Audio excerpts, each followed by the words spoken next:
Welcome back to Inside the Wind Tunnel. You know, when I turned 45, my daughter sent me a birthday card that read, and I quote, 45 isn't old, Dad. And then when you opened it up, it said, unless you're a tree. Well, my next guest disproves that theory. While it may be applicable to me, it certainly is not to Helio Castroneves as he joins us here inside the wind tunnel.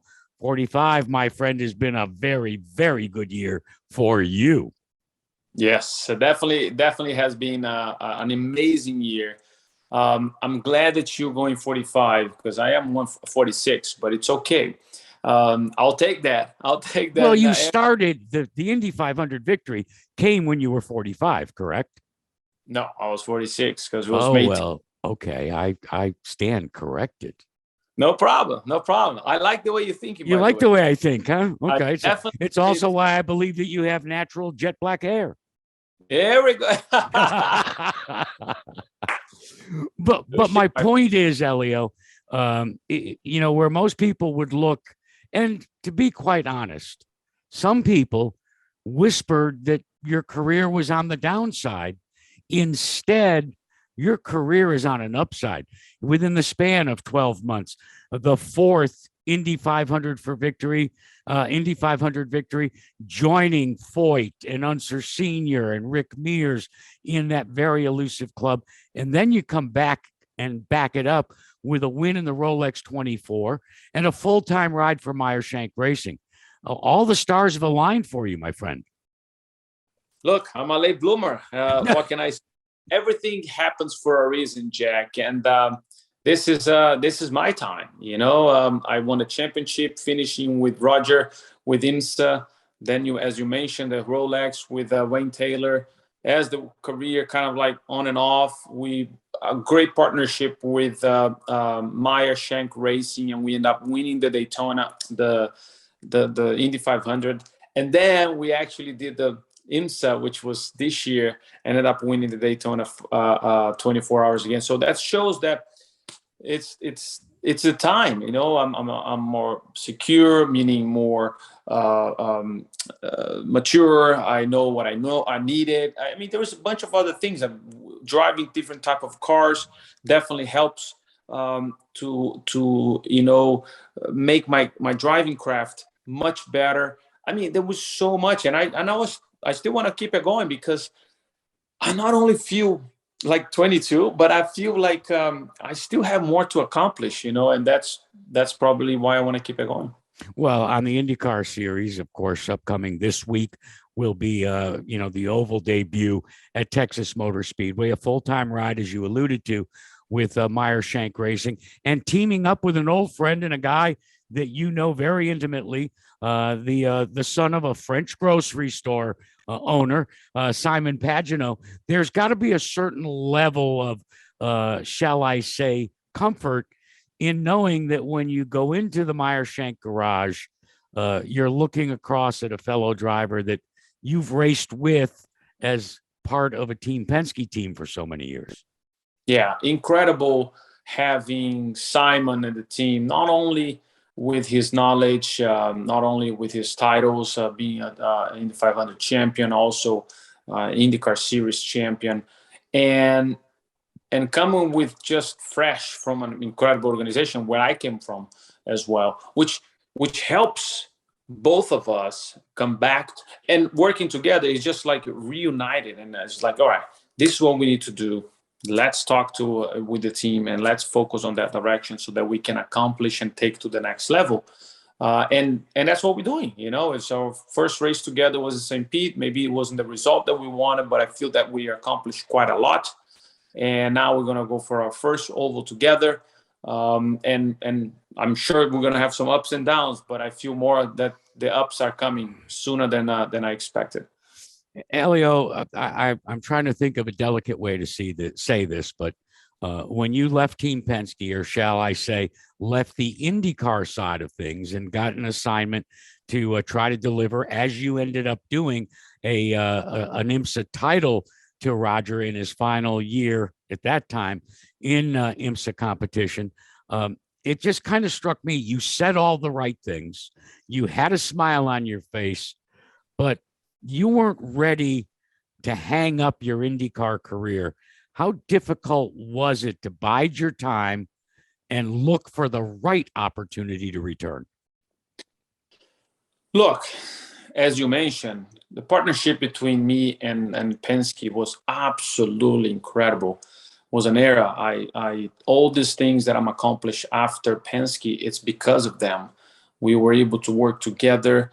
They were able to mold me. They were able to tell me what to do, and obviously I learned from them. I'm still learning. Which, by the way, was great to see Roger again. And we're not only friends now, but we're partners. I mean, we're actually more friends Yeah, than you're a before. car dealer with Roger. I've seen Oh, you hawking cars. That's I know. right. That's the crazy thing about it. But the cool thing is now we're actually friends. I'm not working with him. I'm not his employee. It's a different way. But I always gonna have that. I can't thank enough, the entire family, Penske family, for what they did. So because of that scenario happens, I didn't want to just hang up the gloves or helmets or shoes, whatever you want to call. I felt that I still have a lot special finishing, delivering the IMSA championship, talking to different teams, a lot of ones, which was very overwhelmed. By the way, I never had that opportunity because I was always with Team Penske, and a lot of people saying like, "You, I mean, not sure. Are you sure?" I'm like, "Yes, I'm not with Team Penske anymore. They allow me to do it." And with Mike was exactly like that. He was the only one have a plan already, like ready to go. Made some change, come back quick, and I said, "This guy is ready. He's definitely the person." The other ones end up like, "Yeah, we call you." As like, sorry, too late now because I'm already done. I like that. I like that attitude. I like Jim Meyer, which was the same scenario. They are in a position to becoming a very not only competitive team, but the team that is going to be consistent up there. And that's what I like it.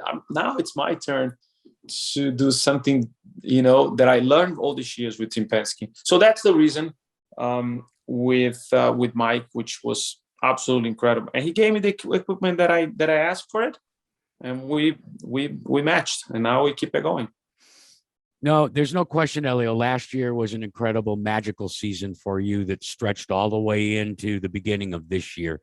But the other side to the coin, and you just alluded to it, the different disciplines that you exposed yourself to when you broaden your horizon during what I'm going to call your hiatus, your short vacation from IndyCar racing.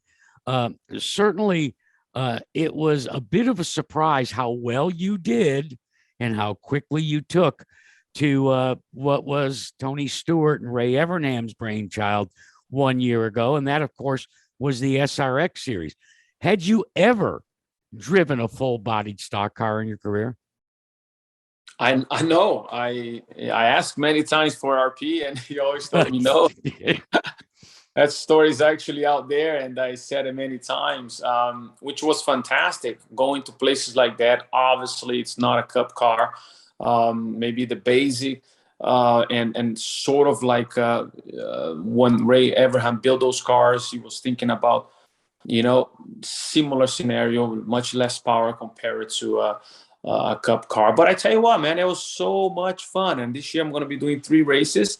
I said I learned so much driving those cars, and it was special on dirt. I never thought on dirt, man. It was quite an experience. It was great. So do it again and continue improving my racing craft. Yeah, I'm personally looking forward to you returning to my family's track, Stafford Speedway. We can trade some stories when you get there.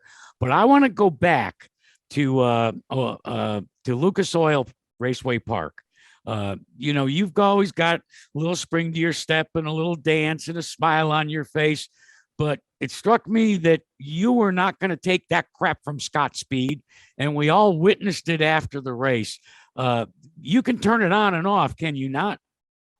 Absolutely. Look, it's a great series, like I said, and But in the end of the day, when you put the helmet on, you want to win, right? You want to go for it. And yes, there is nothing wrong with bumping and rubbing, which I'm fine with it. I didn't feel there was what he did out there, especially because he was leading the race and lost the lead.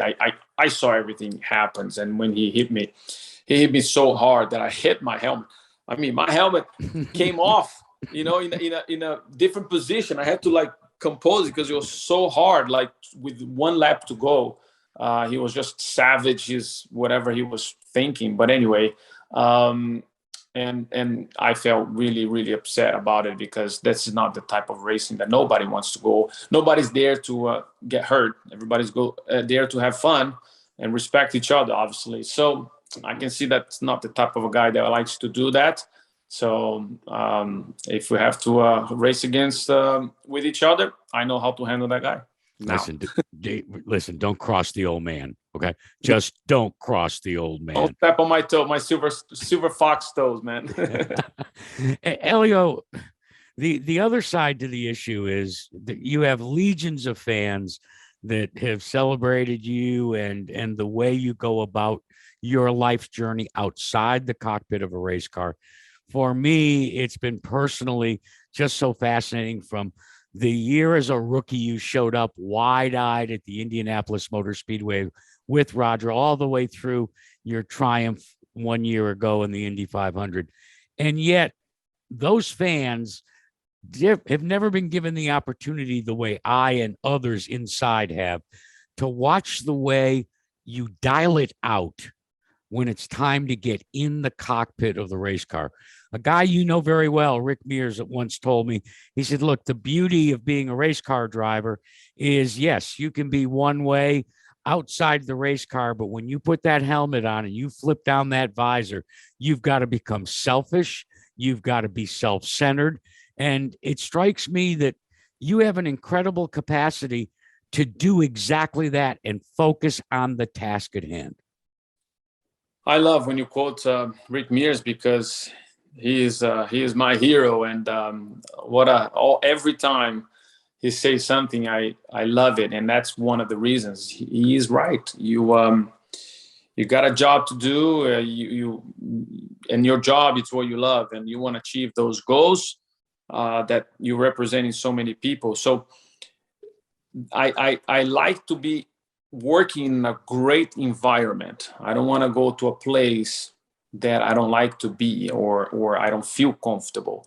And that's why I feel that when you're around the mechanics and around the teammates and sponsors, everybody's there to have a good time, right?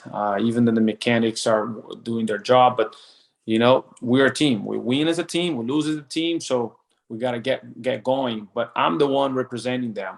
So yes, he is absolutely right.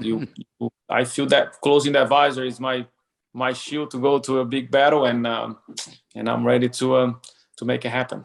Well, let me add a little accuracy to what he actually told me. He says, Jack, when I flip that visor, I am entitled and do become a stark raving lunatic.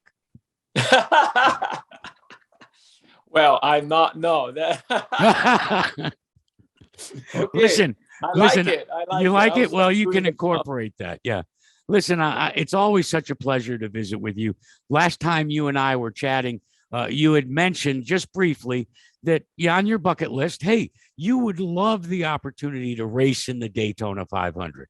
Okay, Mr. Castroneves, I am giving you the floor. You have as much time as you want to give the elevator pitch to a potential NASCAR Cup team to hire Helio Castroneves to race in next season's Daytona 500.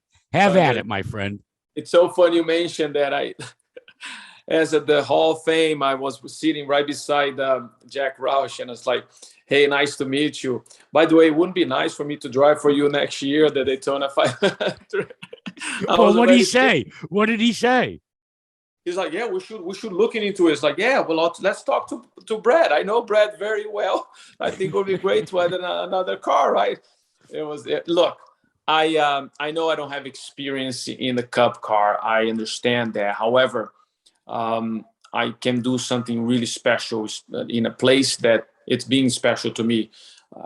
Race car is a race car. Yes, you can catch it, you can learn it. I would mind to go doing some ARCA race and obviously Xfinity if they need it, just to add a little bit of a quick learning curve. However, I will be ready. I know how to go around. I run in IMSA, run in IndyCar. It would be a great experience to try something like that, and I'm sure I won't disappoint it. Well, hopefully we just started the movement. Hashtag get Helio to Daytona. Always a pleasure, my friend. Enjoy Texas coming up this weekend. Hope you have some big time success all season long with Meyer Shank Racing. And when you get that ride in the Daytona 500, we'll break the news right here on Wind Tunnel. How about that? Perfect, Jack. Thank you so much. Thanks, Helio. You be well. All the best.